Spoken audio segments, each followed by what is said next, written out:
Today I'm going to talk about some work that was originally presented in October of 2017 at the joint meetings for the Society of Melanoma Research and World Congress Melanoma. And this is related to our work to genomically and transcriptomically profile melanomas and their precursor lesions. To do this, we took advantage of particularly informative samples. It is thought that at least 50% of invasive melanomas arise from various precursor neoplasms, such as nevi or melanomas in situ. But the problem is that in many cases, even when a melanoma stems from a precursor, by the time you detect it, it has often outgrown that precursor, so that there is no longer any trace of its precursor's existence. But sometimes you can capture a melanoma at that moment while it is adjacent to its intact and remnant precursor neoplasm, such as in the example shown here. We took advantage of these particularly informative cases by microdissecting and sequencing the surrounding normal tissue, which simply served as genetic comparison, and also separately microdissecting and sequencing the precursor and descendant portions from each one of these progression cases. In total, we analyzed tissues from 82 progression cases, allowing us to infer the order of mutations as well as the transcriptomic changes that occurred during the evolution of each one of these melanomas. For the purposes of this talk, I'm going to skip over the detailed results and jump immediately to the summary or conclusions that came from this study.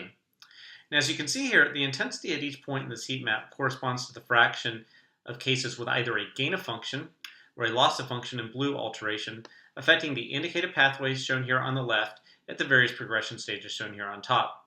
And so let's just walk through this chronologically. As you can see, the earliest somatic alterations that accumulate during the evolution of melanoma were those predicted to activate the MAP kinase signaling pathway. And that's indicated here by the fact that 100% of melanocytic neoplasms harbored some mutation predicted to activate the MAP kinase signaling pathway, regardless of their histopathologic stage, suggesting that activation of MAP kinase signaling is a requirement to even formulate a discernible melanocytic neoplasm.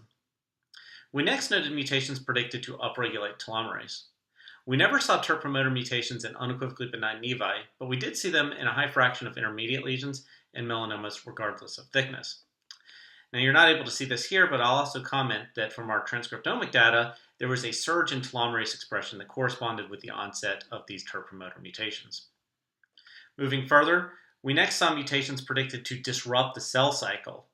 In these early stages, these mutations, which tended to affect critical tumor suppressors, were often monoallelic, suggesting that they disrupt cell cycle control but do not completely ablate cell cycle control. And we'll circle back to this point momentarily. We now approach a very important junction, and that is the transition from the benign to the malignant state. And it was marked by an uptick in mutations affecting chromatin remodeling genes. To be more specific, mutations predicted to inactivate the switch-NIF chromatin remodeling complex or to activate EZH2, which is the enzymatic subunit of polycomb repressive complex 2.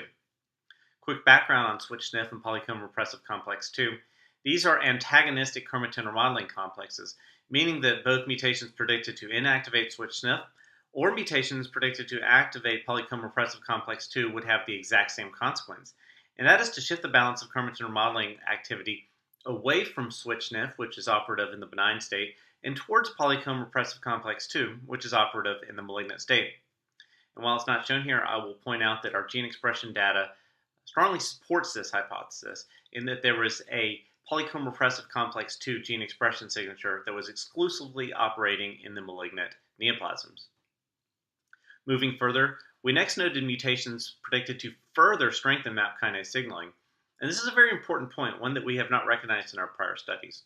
So for example, it's very common for a BRAF V600E mutation to occur early in the evolution of a melanoma, but then for that mutation to itself to become gained or amplified at later progression stages, increasing the gene dosage of the oncogenic alleles. And this would suggest that MAP kinase signaling is not binary, but rather a continuous variable, and that it is carefully modulated throughout the course of progression. Around the same time, we also noted multiple mutations that would be predicted to not just disrupt, but fully ablate cell cycle control, and this occurred at the transition to invasive melanoma. The most common of these were biallelic mutations affecting the CDKN2A tumor suppressor. Now, the CDKN2A gene is a complex locus, and that is because this gene actually encodes two proteins, P16-INK4A, which operates in the RB pathway to control the transition through the G1S checkpoint, as well as P14-ARF, which operates in the P53 pathway. Now, from our gene expression data, we were able to confirm that it is P16 and not P14 that is downregulated at the transition to invasive melanoma. And then finally, it was only at the latest progression stages that we observed mutations affecting the p53 and PI3 kinase pathways, suggesting that these pathways undergo positive selection somewhat later in the progression cascade. I will also mention, and it's not shown here, that we sequenced a subset of matched primaries and metastases and did not note any mutations specifically associated with metastatic dissemination. Overall, this study indicates the pathways under selection as melanomas progress, and moving forward, this information can be used to guide therapeutic strategies as well as biomarker discovery studies. And with that, I'd like to thank everyone who made this work possible, including my PI during the course of the study, Boris Bastian, as well as critical collaborators, the remaining authors on this study, and of course, our sources of funding. Thank you.